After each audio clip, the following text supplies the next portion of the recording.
కొరకు మేము స్వాగతిస్తున్నాం. తెలంగాణ ప్రజలు కానీ, కరీంనగర్ జిల్లా ప్రజలు కానీ కాంగ్రెస్ పార్టీ పిసిసి అధ్యక్షుడికి ఆ యొక్క బస్ యాత్రకు పూర్తిగా మద్దతు ఇవ్వడం జరుగుతుంది. బస్ యాత్ర తెలంగాణ ప్రజల మార్పును తీసుకురావడం కోసం, అన్ని వర్గాలకు సామాజిక న్యాయం జరగాలనేటువంటి లక్ష్యంతోనే మరి బస్ యాత్ర మొదలైంది.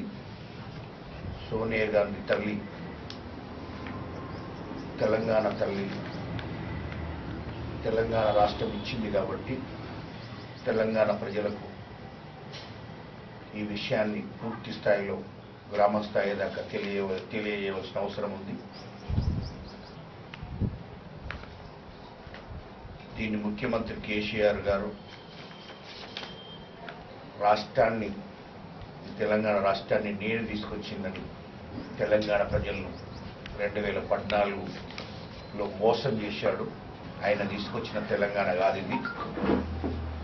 తెలంగాణలో విద్యార్థులు, తెలంగాణ ప్రజా సంఘాలు, ఉద్యోగ సంఘాలు పొలిటికల్ చేసి, తెలంగాణ ప్రజలు ఉద్యమాలు, పోరాటాలు చేసి, ఎంతోమంది విద్యార్థులు, ఉద్యమకారులు జైలుకెళ్ళి 1200 మంది బిడ్డలు ఆత్మ బలిదానాలు చేసుకుంటేనే తెలంగాణ రాష్ట్రం ఏర్పాటు జరిగింది.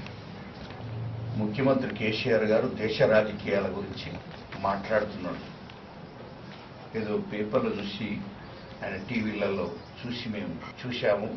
తెలంగాణ కోసం జైలుకెళ్ళడానికి కూడా సిద్ధపడ్డాడట కేసీఆర్ గారు. నేను ముఖ్యమంత్రి కేసీఆర్ గారిని ఒకసారి అడుగుతున్నాను, ఈ తెలంగాణ రాష్ట్రం కోసం ఎన్నడన్నా నీవు కానీ, నీ కొడుకు కానీ, నీ బిడ్డ కానీ, నీ అల్లుడు కానీ జైలుకి వెళ్ళారా? దానికి మొదలు జవాబు చెప్పాడు. తెలంగాణ కోసము నువ్వు జైలుకి వెళ్ళడానికైనా సిద్ధపడి తెలంగాణ రాష్ట్రం సాధించినట్లు ఈ దేశ ప్రజలకు చెప్తున్నవే, ఎన్నడన్నా నువ్వు తెలంగాణ రాష్ట్రం కోసం ధర్నాలో పాల్గొన్నావా? రస్తారోకోలో పాల్గొన్నావా? రైలు రోకోలో పాల్గొన్నావా? లేకుంటే పోలీసు లాఠీ చార్జీలకు ఎదురుండి పోరాటం చేశారా? నేను ముఖ్యమంత్రి కేసీఆర్ గారిని అడుగుతున్నాను, చేస్తే ఇప్పుడు ప్రజలకు ఇది చేశానని. అమారా నిరాహార దీక్షని బట్టి అంగస్ట్రైక్ అని దొంగ అంగస్ట్రైక్ చేసి మేము పక్కనే ఉన్నప్పుడు అంగస్ట్రైక్ అని పడితే ఆయన పట్టినాక ఆయనను అరెస్ట్ చేసినాక గంటకే ఆకలి అవుతుందని హాస్పిటల్లో, ఇది డాక్టర్ గోపీనాథ్ సాక్ష్యం దీనికి, ఖమ్మం ట్రీట్మెంట్ ఈయనను తీసుకెళ్లి టెస్టులు చేసినటువంటి డాక్టర్ గోపీనాథ్కు తెలిసింది. హాస్పిటల్కి పోయినాక గంటకే ఇడ్లీలు తీసుకురండి అని చెప్పి ఇడ్లీలు జ్యూసులు తాగి ఆడ విరమింపజేశావు నీ దీక్షను.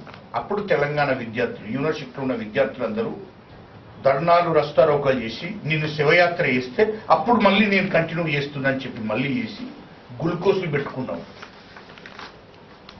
గ్లూకోజుల ద్వారా 7 రోజులు 8 రోజులు నువ్వు దీక్ష అని పట్టి హాస్పిటల్లో ఉన్నావు. అది మాకు తెలియదు కాదు.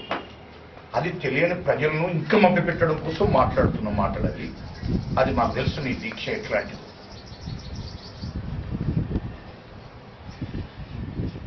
ఒకసారి జ్యూసులు లాక్కుంటా, గ్లూకోజులు పెట్టుకుంటా సంవత్సరమైనా ఉండొచ్చు దీక్షకు. నేను కూడా దీక్షనే పట్టినా. నేను కూడా దీక్ష పట్టినాను 9 రోజులు కలెక్టరేట్ ముందట, కరీంనగర్ కలెక్టరేట్ ముందట 9 రోజులు దీక్ష చేసిన.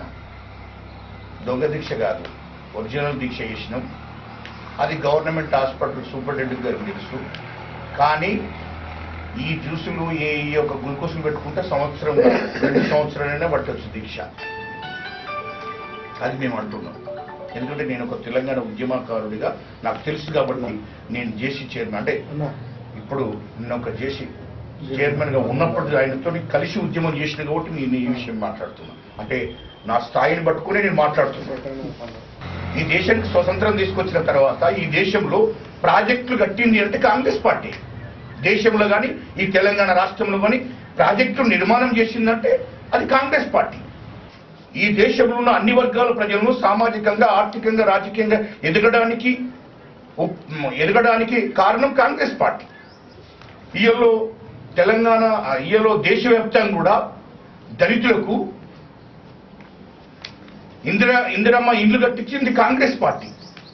ఒక్కొక్క గ్రామంలో పోతే 600 నుంచి 1000 ఇళ్ళ కట్టించారు. కాంగ్రెస్ పార్టీ చరిత్ర చెప్తున్నావు, ఏం చేసిందని అడుగుతున్నావు కదా.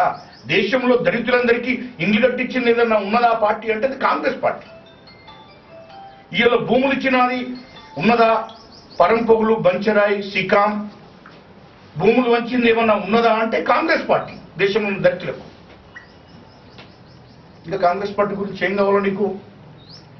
ఈ రాష్ట్రంలో తెలంగాణ రాష్ట్రంలో ప్రాజెక్టులన్నీ కట్టింది నీ అయ్య కట్టిన ప్రాజెక్టులు కాదు, ఇది కాంగ్రెస్ పార్టీ కట్టిన ప్రాజెక్టు. ఆ ప్రాజెక్టులను రీడిజైన్ పేరు మీద 1000 కోట్ల కమిషన్ వస్తుందనే ఆలోచనతోని ప్రాజెక్టుల మీద బడ్జెట్ ఉన్న డబ్బంతా మళ్లించి ప్రాజెక్టుల పేరు మీద పెట్టావు. అది నీ కమిషన్ల కోసం.